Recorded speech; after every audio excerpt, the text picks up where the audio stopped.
முருகன் பக்தர்கள் அனைவருக்கும் அன்பு வணக்கங்கள்.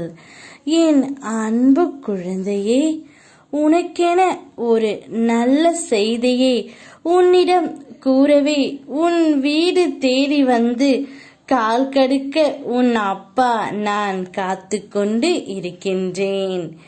உன்னுடைய துணை உன்னிடம் சேர முடிவு எடுத்து விட்டார் தங்கமே. ஆனால் நீ அவருக்கு இந்த ஒரு சத்தியத்தை மட்டும் செய்து கொடு.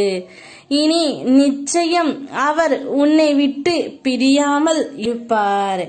என்னப்பா சொல்கிறீர்கள்? நான் என்ன சத்தியம் செய்து கொடுக்க வேண்டும் என்றுதானே கேட்கின்றாய்?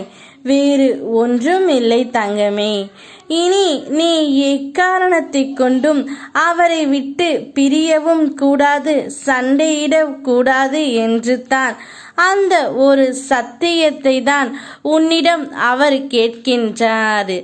என்ன சண்டை வந்தாலும் இனி என்னை விட்டு நீ போகக்கூடாது என்ற ஒரு வார்த்தையை அவரிடம் சொல்லிவிடு தங்கமே.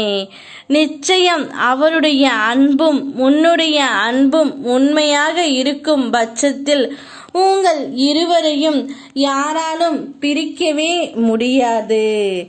இந்த பிறவியில் மட்டுமல்ல, ஏழேழு எத்தனை ஜென்மங்கள் எடுத்தாலும் உன் துணை உனக்காகவே படைக்கப்பட்டவர். உன் துணை உன்னிடம் வந்து சேரவும் போகின்றார். நோக்கம் என்னவென்பதை முதலில் தீர்மானி. அதுவே இலக்கு என்பதை உறுதி செய்து கொள். எதற்கும் பயப்படாதே, தயங்காதே. இலக்கை நோக்கி அடியெடுத்து வை. தொடர்ந்து முன்னேறு. சோதனைகள் அனைத்தும் விலகிவிடும். பாதைகள் தெளிவாகும். நோக்கத்தை நீ அடைந்தே தீருவாய்.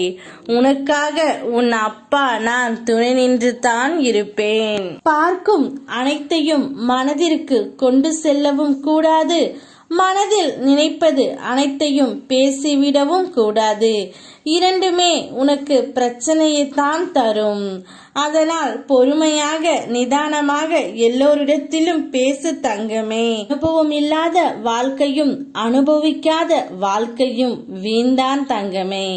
அதனால் இந்த ஜென்மத்தில் நீயும் உன் துணையும் சந்தோஷமாக வாழ பழக கற்றுக்கொள். நிச்சயம் உன் துணை உன்னிடம் வந்து சேருவார். உறவுகளுக்குள் விட்டு கொடுத்தலும் அனுசரித்தலும் அவசியம் என்பதை நீ புரிந்து கொண்டால் போதும். உன்னுடைய வாழ்க்கை மிக மகிழ்ச்சியாக இருக்கும். யாம் இருக்க பயமேன். ஓம் முருகா.